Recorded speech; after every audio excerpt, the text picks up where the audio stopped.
Welcome. This is Uncommon Sense, a CPA podcast presented by the Heshe CPA Knowledge Center.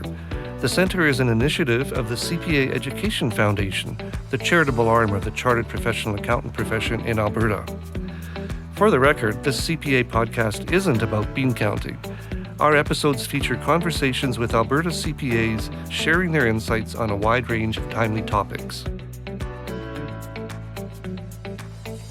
For this episode of Uncommon Sense, I'm at Edmonton's Fairmont Hotel MacDonald, where I'm attending a ceremony hosted by CPA Alberta. It's the Chair's Long Service Awards, where CPAs who are reaching 40, 50, 60, and even 70 years of service as CPAs are being recognized and honored. Over the course of this episode, you'll hear from several of these honorees as they reflect back on their many years and decades of service as CPAs, and we'll hear their thoughts and perspectives on what it meant to be a CPA during their careers. So I'm here with Ruth McHugh, the chair of CPA Alberta, and she's the chair who's mentioned in the name of this event, which is the Chair's Long Service Awards. So what does it mean to you as chair of CPA Alberta to be here today to honor these incredible CPAs hitting pretty amazing milestones of service in the profession? Yeah, you're absolutely right, Gordon. It is completely amazing. And I think it's even more special this year, given that we're celebrating the 10th anniversary of our unified profession. So it makes it an even more sort of magical time to celebrate the incredible accomplishments and achievements that these people have made, and just the values that they bring. They are the best of what our profession can offer. And in this decade, since we've unified, their contributions have been absolutely astronomical. So it's great to be here.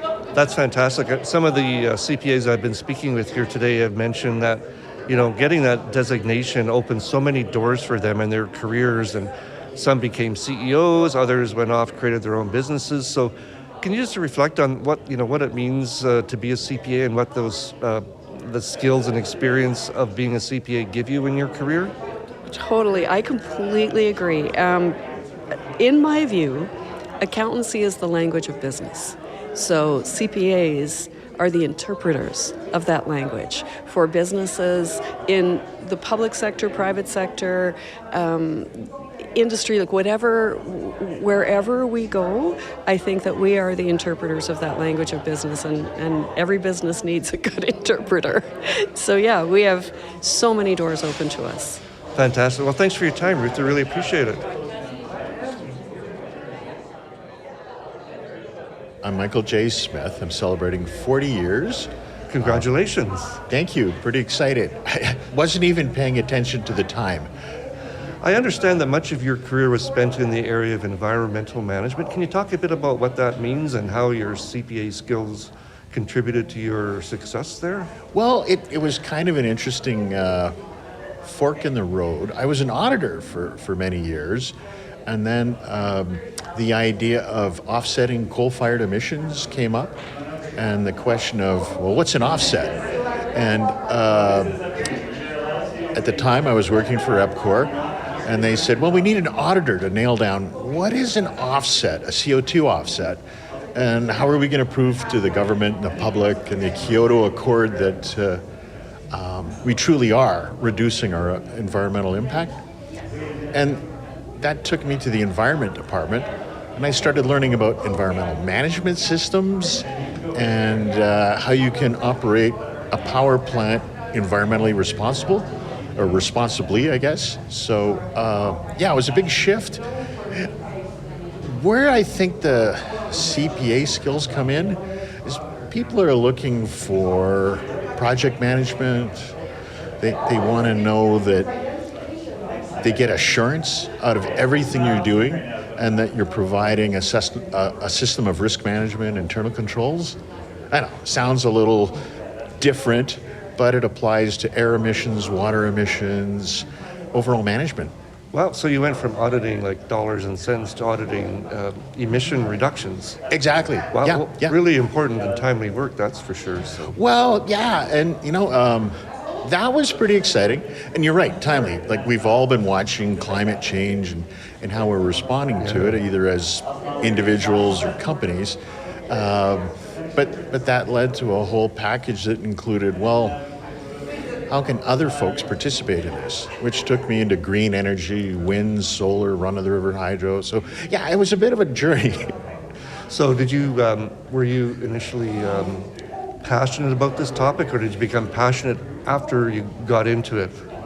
You know what? I have to confess, after I got into it, I never gave it another thought. I just focused on auditing and I was happy enough with that, really enjoyed it. But then when I got into the environment, I thought, wow, there's just unlimited possibilities. Wow. So what made you want to become a CPA in the first place? Well, I think there's a certain, at that time and even today, it's a profession. It really is. You know, you stand up and you stand out. And I actually think that everyone here today, you know, exemplifies that. You know, people who believe in doing things properly, ethically. I'm going to emphasize that word ethical, because I think that's what CPAs are really famous for. That's a big part of it, for sure. So. Yeah. So after 40 years of being a CPA, what advice do you have any advice you would give to someone who was just starting off their CPA careers? Stay open-minded. Don't just focus on numbers. I know numbers are important, but look at all the opportunities for different activities and just jump in there and try them out. Go explore. It's a sandbox. You can add value just by being you. That's great advice. Thanks for your time, Michael, and congratulations. Thank you. Yeah, thanks a lot. My name is Doug Thompson. I'm celebrating 50 years, which is hard to believe, but it's true. And I've been involved in the profession in many different capacities, certainly as a member, as a board member, as a president in 2009. I taught some courses. I was all in, and now I'm retired. Well, congratulations on 50 years. That's a really incredible milestone, and I'm glad you're able to get out here and celebrate it today.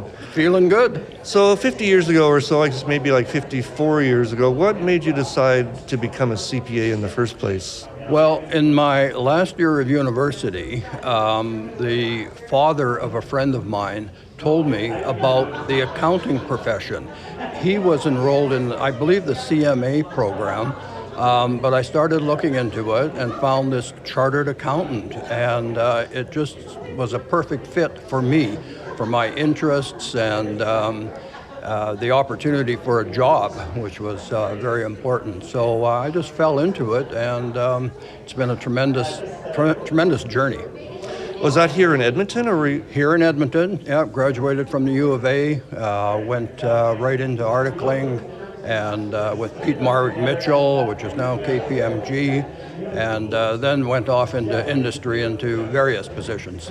Yeah. So how did your CPA skills and education help you achieve your career goals? Well, the thing I found was that it opened many doors, and I wasn't channeled into one particular position. Certainly there's some bookkeeping involved, but really into the higher finance roles and management roles. And it opened up lots of doors in different companies, and I got to see a wide spectrum and had some really good adventures along the way. Can you think of anything that surprised you about being an accountant, a CA and then a CPA, or from the time that you earned your designation throughout your career, to go, wow, I wasn't expecting this? Well, I did hold different positions, everything from accountant to CEO for one company, and so I was pleasantly surprised as to the wide variety that was available to me in my career. Yeah, I hear that a lot. There's so many doors that can open when you've got that designation. So there's no question. So after 50 years, half a century, if you were to give advice to someone right now who's just starting their first day as a new CPA, fresh out of the program, any advice that you can think of that you would give them? throw away the stereotypes of an accountant. So many people hear accountant and they scream and run away. But it's a tremendous profession. Like I say, it has opened so many doors.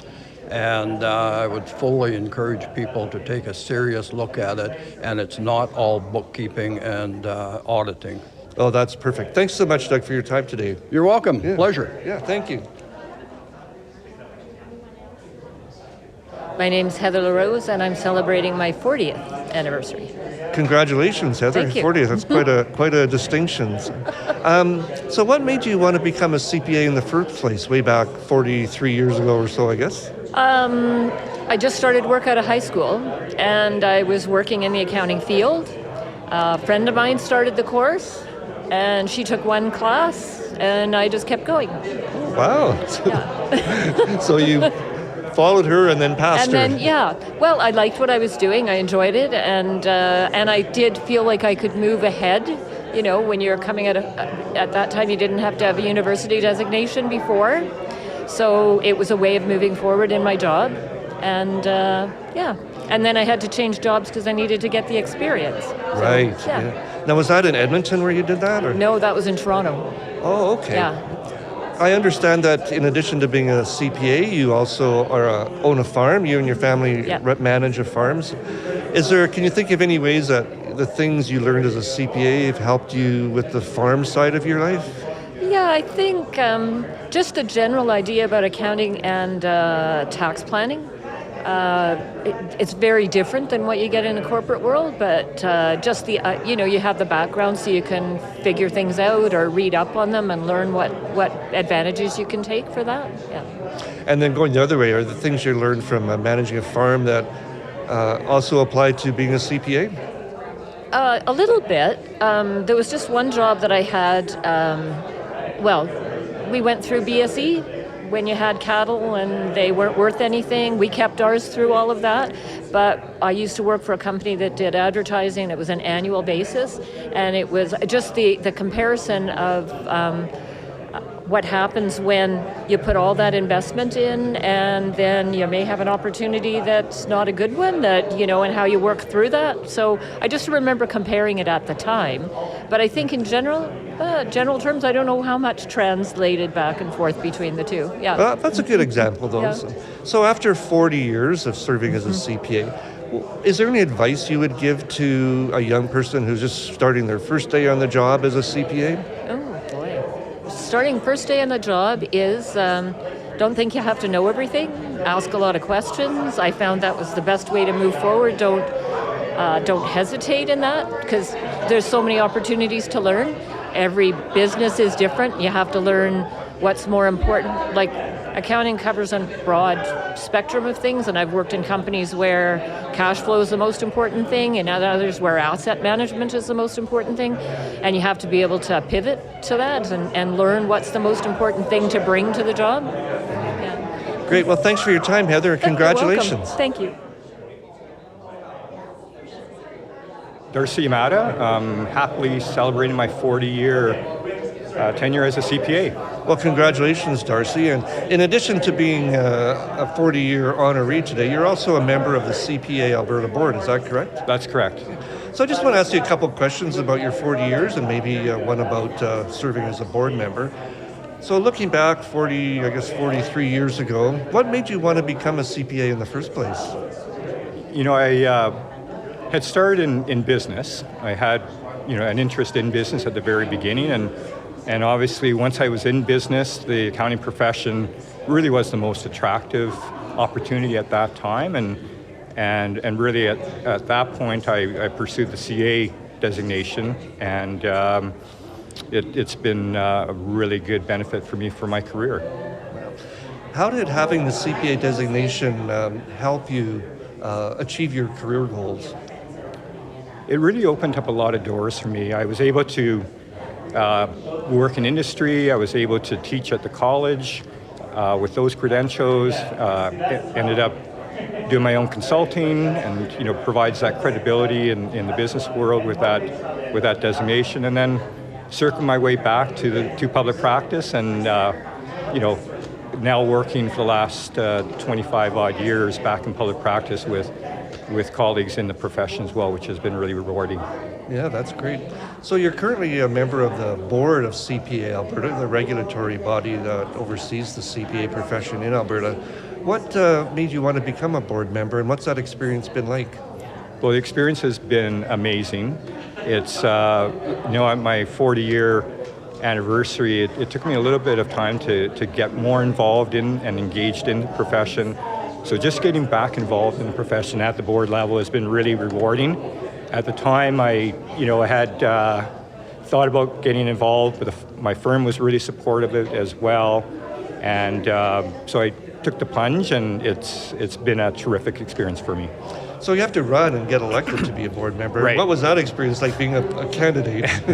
Well, yeah, you have to put your name forward, and hopefully once you make that decision, you're obviously committed to the process. And so I was fortunate to get voted in. I think being part of a Big Four accounting firm does support that, and I think one of the things that we do want to do as a board is to continue to make sure that we're getting good representation both across the province and across all sort of disciplines within the profession as well on the board. Yeah. Okay, great. Thanks for your time, Darcy. I really appreciate it. Okay, appreciate it, Gordon. Yeah, thanks. I'm Zavor Teshpar, and it's my 50th anniversary. 50th? Wow, yeah, congratulations. I'm not that old. No, you must have got your designation when you were like 8 or 9. Yes. I'm not that great. No, 24. So you guess my age now. Well, congratulations. That's a pretty Thank you very much. auspicious milestone for sure. So looking back 50 years or 53 years ago, what made you want to become a CPA in the first place? Actually, when I was young, back in maybe 15 years old, I had the inclination of doing accounting. I come from Tanzania, and so my dream was fulfilled back in 1970 when I ended up in London, England. And that's where I did my chartered accountancy. In those days, it was a 5-year program. So it took me 5 years to get there, and then I migrated to this beautiful country in 1976, and I've been around since then in public practice. Wow, that's quite the journey you've made. Yes. Then, so did you come directly from England to Edmonton, or How much time do you have? 'Cause I came from London, England, 9 million people, to a place called Peace River, Alberta. I've heard of it. 6,000 people. And in the dead winter in November, Wow. minus 40 degrees the first day I arrived here. But it was good, and I stayed in Peace River for about 7 months and moved to Edmonton, and we've been here since then. Wow. Yeah. So I'm glad you didn't go home after that first cold night in Peace River. Well, I almost was, because I was wearing my British coat, which was very slim, and very slim gloves, and my hands froze. And I remember one day I was walking from the office to the grocery store to home, and it was a 5-minute walk, and when I got home, my fingers were all frozen, and what an experience. But now, 40 below zero is nothing. Well, You the just don't even need gloves the cars anymore. are helping, the buildings are helping. So how have your CPA skills and education helped you achieve your career goals over the last half century? Well, it's been 50 years, and it's been very interesting because, like I said, I've been in public practice, and it's very fulfilling when you help out clients in various stages. I like the consulting part of it, and running their businesses, but I never ran their businesses, but that's what it was, and it's been very fulfilling, and in fact, I'm still working. So Wow. Well, congratulations on 50 years, and Thank you. Enjoy your time here today. Thank you, Gordon. Yeah, Thanks thank a lot. Okay. I'm Cheryl Gibson, and this is a 40-year milestone for me. Congratulations. Hi, I'm Ralph Bokop. It's a 40-year milestone as well, and Cheryl and I went together through the program. Well, not only through the program, but through life. You've been married for quite some time. Is that true? 36 years. Yeah. Did you ever work together over the course of that marriage? No, not in the office. Yeah, that's what I meant. In the office. Cheryl's tried to hire me, but I won't work for her. So, what motivated you to become a CPA in the first place? I guess like 43 years ago or whenever it was. Cheryl, you want to start off? Yeah, well, I sort of had my sights on law, but I wanted to get some business experience before I went to law school. So I thought the CA program, as it then was a great place to start. And then law school you never ended up going after that? Yes, I did. Oh, you did? Oh. Yes, I got my CA, passed my exams, and then immediately went to law school at the University of Toronto. And then I practiced as a tax lawyer through my career. Wow, that's fantastic. And what's your story, Ralph? Well, I always loved numbers as a kid and throughout university, and it seemed like a great place to get a job at the time. So it was it provided me a wonderful career, but I did enjoy accounting in school and math. And Ralph, I understand that you worked for the Edmonton Oilers for a while. What was that like? It was terrific. It was basically a job to close my career with, and I'm a massive hockey fan, so I got to see everything. Every dollar that went through that organization went through my area, so it was really good times. And what do you think of the Oilers' chances this year? You're a numbers guy. What percentage, what are the odds? I'd say 75%.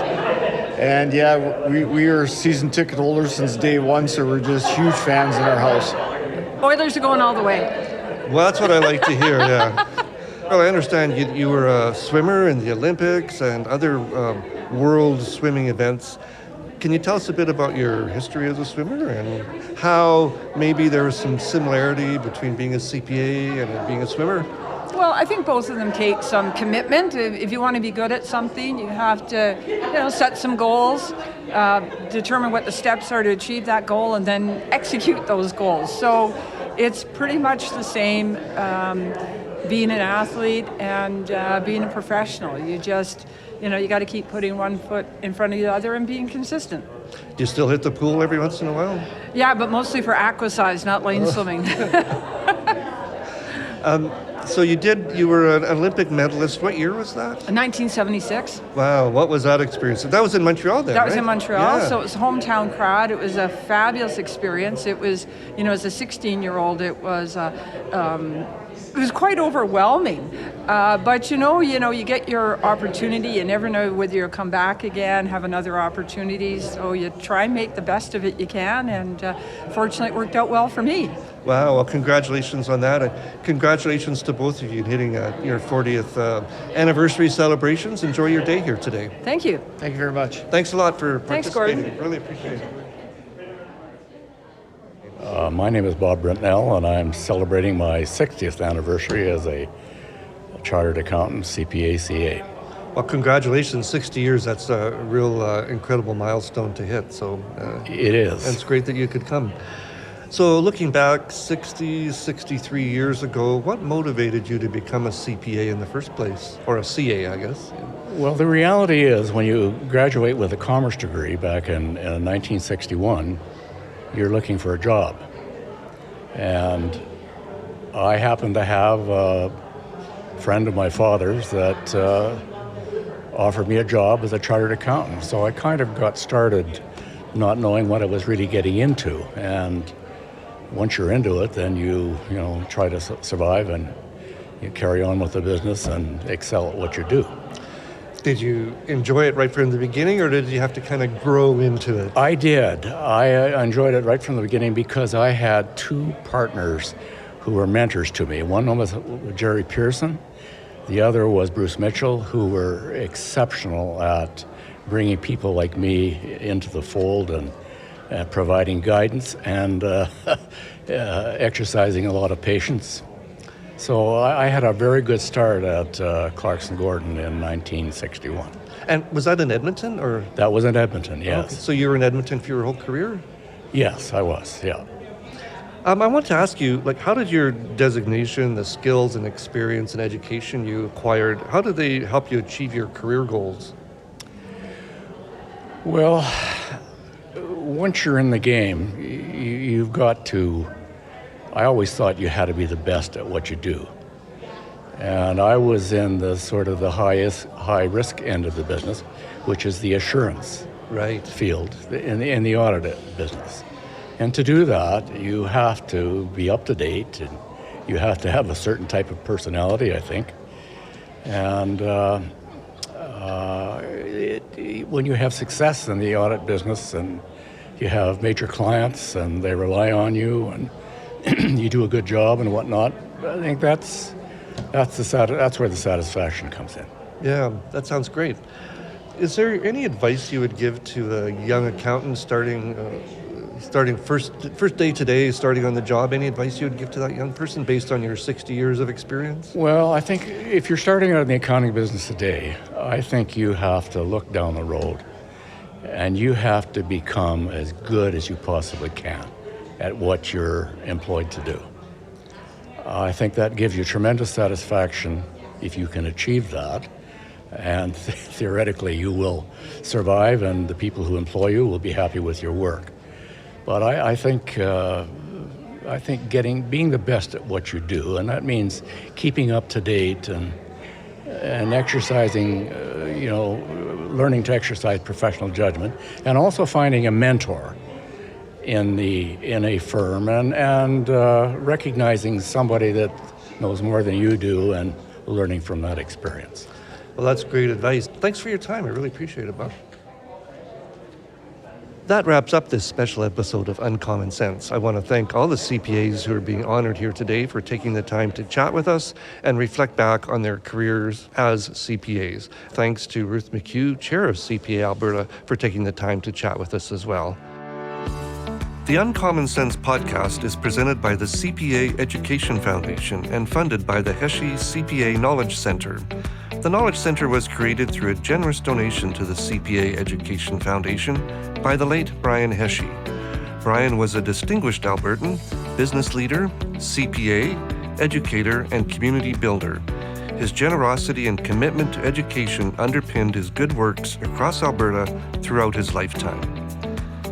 We would like to acknowledge that the CPA Education Foundation offices are situated on the traditional Treaty 6 and Treaty 7 territories and Métis Nation homeland. The Foundation acknowledges that we reside on traditional and ancestral territories of many Indigenous, First Nations, Métis, and Inuit peoples. Their histories and culture influence our community to this day. The CPA Education Foundation is committed to helping build a province where Indigenous people and their voices and experiences are heard, valued, respected, and celebrated. Technical and recording services for this podcast provided by Wolf Willow Studios in Edmonton. If you enjoyed this podcast, please be sure to like, subscribe, and tell your friends about us. If you have any comments on the podcast, write to us at cpaef@cpaalberta.ca. To learn more about the CPA Education Foundation and the Heshe CPA Knowledge Centre, visit cpaalberta.ca/foundation. Thanks for listening.